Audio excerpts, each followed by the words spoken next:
surganya Allah. Nah, ini anak sekalian perlu kita ketahui, apa perbuatan, apa amalan yang dengan amalan ini Allah masukkan manusia ke dalam surga. Pakola, maka Rasulullah menjawab, taqwallah wa husnul khuluq. Taqwallah wa husnul khuluq. Ya Rasulullah, perbuatan apa, pekerjaan apa yang banyak memasukkan manusia dengan sebab perbuatan itu ke dalam surga? Maka Rasulullah menjawab, taqwallah wa husnul khuluq. Masya Allah. Inilah kunci untuk masuk surganya Allah. Bertakwa kepada Allah dan mempunyai budi pekerti yang baik. Apa yang pertama? Taqwallah wa husnul khuluq. Bertakwa kepada Allah dan mempunyai akhlak yang baik. Inilah pekerjaan, perbuatan, amalan yang kata Rasulullah nanti orang yang sedemikian akan dimasukkan ke dalam surganya Allah. Insya Allah anak-anak sekalian, mudah-mudahan Allah membukakan hati kita untuk menjadi orang yang muttaqin, untuk yang bertakwa kepada Allah. Kata Allah, wa uzlifatil jannatu lil muttaqin. Surga itu disiapkan bagi orang yang bertakwa kepada Allah Subhanahu wa taala. Anak-anak sekalian, takwa itu adalah imtisalu awamirillah wajtinabu nawahihi. Imtisalu awamirillah wajtinabu nawahihi. Takwa itu adalah melaksanakan semua perintah Allah dan menjauhkan semua larangan Allah.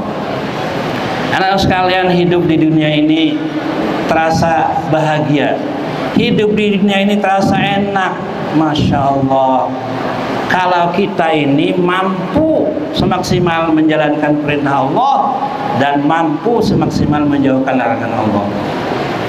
Hidup ini bahagia, senang. Apalagi nanti di akhirat orang yang bertakwa itu tempatnya di surga. Anak sekalian, salah satu perintah Allah yang banyak itu adalah perhatikan masalah sholat. Sholat adalah perintah Allah yang harus kita benar-benar perhatikan. Dan perintah sholat itu oleh Allah diterima langsung, tidak melewati malaikat Jibril. Masya Allah. Berarti perintah sholat adalah perintah yang harus kita perhatikan. Maka anak-anak sekalian, perhatikan apa yang saya katakan ini. Kalau ada di antara anak-anak sekalian, ya Allah, kok belajarnya susah amat, pahamnya susah amat, nggak ngerti-ngerti, maka kalau ada di antara anak-anak sekalian yang kayak begitu, ya, pertama kali yang dilihat sholatnya. Yang kedua yang perlu diperhatikan, bagaimana hubungan anak-anak sekalian dengan ayah dan ibu anak-anak sekalian, orang tua. Yang ketiga, bagaimana hubungan kalian dengan Al-Quran.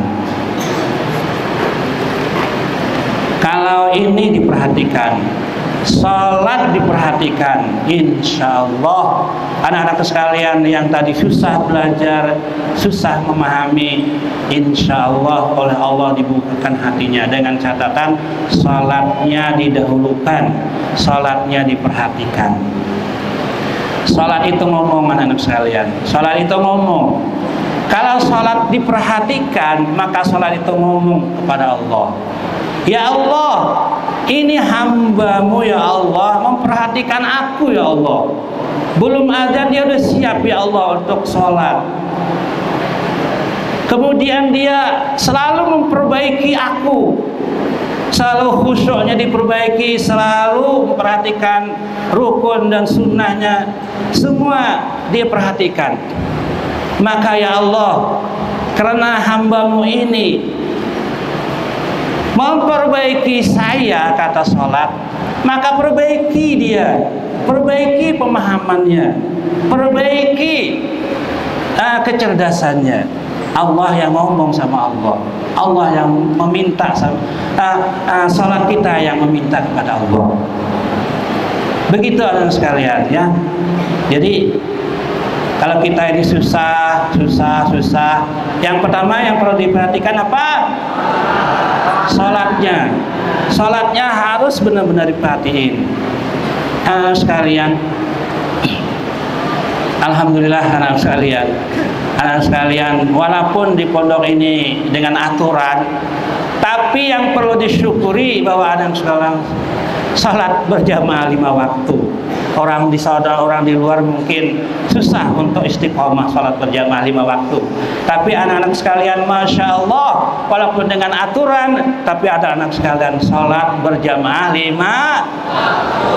Luar biasa. Mudah-mudahan kebiasaan ini, Ustaz doain, mudah-mudahan kebiasaan ini terus sampai nanti jadi alumni, sampai jadi di masyarakat, terus jangan sampai ditinggalkan kebiasaan sholat berjamaah ini. Anak sekalian, Ustaz mau nawarkan satu pilihan. Ustaz punya hadiah, satu amplop isinya 1 juta, yang satu amplop lagi isinya 27 juta. Milih yang mana? Kalau orang pikirannya normal, nggak terganggu pikirannya, pasti yang memilih yang 27. Nggak mau yang milih 1 juta. Anak sekalian, sholat berjamaah itu masya Allah. Kalau sholat sendiri pahalanya 1, kalau sholat berjamaah pahalanya 27 kali. Sholatul jamaati afdalu min sholatil fardhi 27 darajah. Anak-anak sekalian, yang kedua, Ustadz, alhamdulillah sholat saya udah bagus Ustadz, alhamdulillah. Sebelum azan saya ada di masjid, masya. Sebelum azan sudah di masjid, masya Allah. Saya tunggu azan. Yang kedua, kalau sholatnya udah beres, yang kedua, bagaimana hubungan kita kepada ayah dan ibu, kepada orang tua kita. Rasulullah SAW mengingatkan kepada kita, ridallah fi ridal walidain. Allah suka sama kita sebagai anak kalau orang tua suka sama kita. Allah ridho sama kita sebagai anak kalau orang tua kita ridho sama kita. Yang kedua, wasukhtullah fi sukhtil walidain. Allah nggak senang sama kita kalau orang tua kita nggak senang. Allah murka sama kita kalau orang tua kita murka. Maka yang kedua yang perlu diperhatikan kalau dalam keadaan susah, menghafal dan sebagainya, bagaimana hubungan kita kepada orang tua kita. Kita harus benar-benar berbakti, benar-benar taat kepada kedua orang tua kita, sehingga orang tua kita senang, ridho sama kita, Allah juga ridho sama kita, insya Allah. Anak-anak sekalian, salah satu amalan yang menunjukkan bahwa kita adalah orang yang berbakti kepada orang tua, maka setelah salat 5 waktu jangan pernah lupa mendoakan orang tua. Maka anak-anak sekalian, biasain habis salat ketika berdoa, alhamdulillahirabbil alamin wassalatu wassalamu ala asyrafil anbiya'i wal mursalin sayyidina maulana Muhammad wa ala alihi washabihi ajmain. Yang pertama, rabbighfirli wa liwalidayya warhamhuma kama rabbayani shaghira. Itu doa yang prioritas, yang perlu diutamakan. Kalau jadi imam, Allahumma ighfir lana dzunubana wa liwalidina warhamhum kama rabbawna shighara. Itu jangan sampai ketinggalan. Kalau lupa di awal, ingat di tengah, jangan sampai ditinggal. Karena seorang anak yang tidak pernah meninggalkan doa untuk orang tuanya, itu anak adalah anak yang berbakti. Amin ya rabbal alamin. Berarti kalau kita setiap habis sholat membaca Rabbighfirli wa liwalidayya warhamhuma kama rabbayani shaghira, termasuk anak yang berbakti, Allah pasti ridho sama kita. Betul? Betul? Yang kedua, anak-anak sekalian, ya, ketika mendengarkan azan, anak-anak sekalian, maka jawablah azan itu dengan sempurna. Kata muadzin, Allahu Akbar, Allahu Akbar. Jawab, Allahu Akbar, Allah. Ya, yang khusyuk. Nah, setelah selesai azan, maka anak-anak sekalian ada amalan. Yang mana amalan ini kalau dibaca, termasuk anak yang berbakti kepada kedua orang tua, walaupun orang tuanya udah nggak ada di dunia ini, dan ketika mereka hidup, kita kayaknya selalu selalu menyakiti kedua orang tua. Apa amalannya? Ketika selesai azan, Allahu Akbar, la ilaha illallah. Amalannya adalah la ilaha illallah Muhammad Rasulullah sallallahu alaihi wasallam. Alhamdulillahirabbil alamin. Allahumma shalli ala Muhammad wa ala ali sayyidina Muhammad.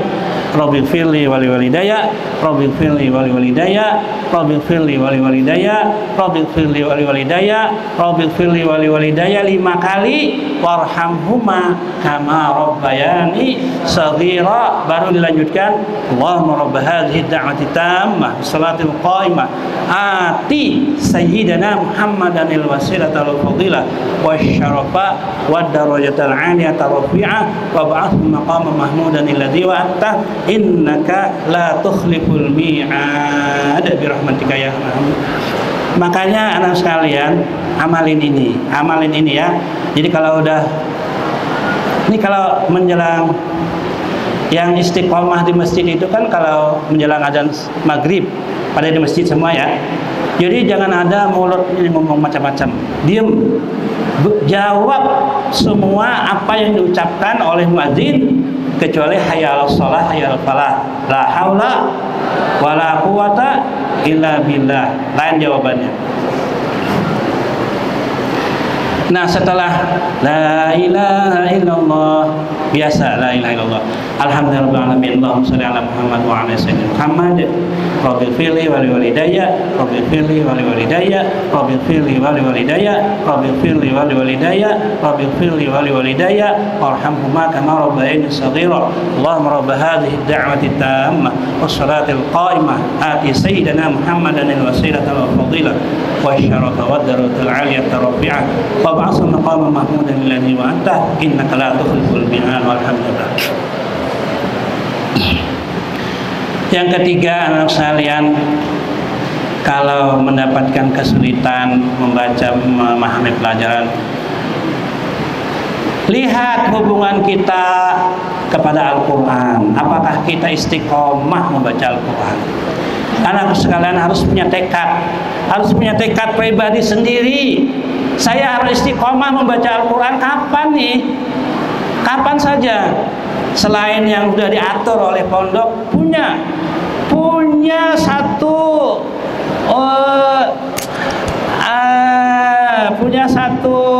aturan sendiri. Saya mau baca Al-Quran jam segini, karena jam segini nih saya ada waktu. Situlah anak sekarang istiqomah membaca Al-Quran. Jangan sampai kita sebagai santri lupa dengan membaca Al-Quran. Jadi yang pertama apa anak sekalian? Lihat salatnya, lihat hubungannya kepada orang tua. Yang terakhir, bagaimana keistiqomahan kita dalam membaca Al-Quran. Insya Allah kalau ini udah baik semua, insya Allah Allah akan mudahkan kita segala-galanya. Alhamdulillahirabbil alamin. Lalu apa ikhtiar kita, usaha kita untuk bisa masuk ke dalam surganya Allah? Yang kedua, husnul khuluq. Husnul khuluq itu mempunyai akhlak yang baik, mempunyai budi pekerti yang luhur. Ustadz, kepada siapa Ustadz kita berpedoman masalah akhlak ini? Jawabannya kepada Rasulullah SAW.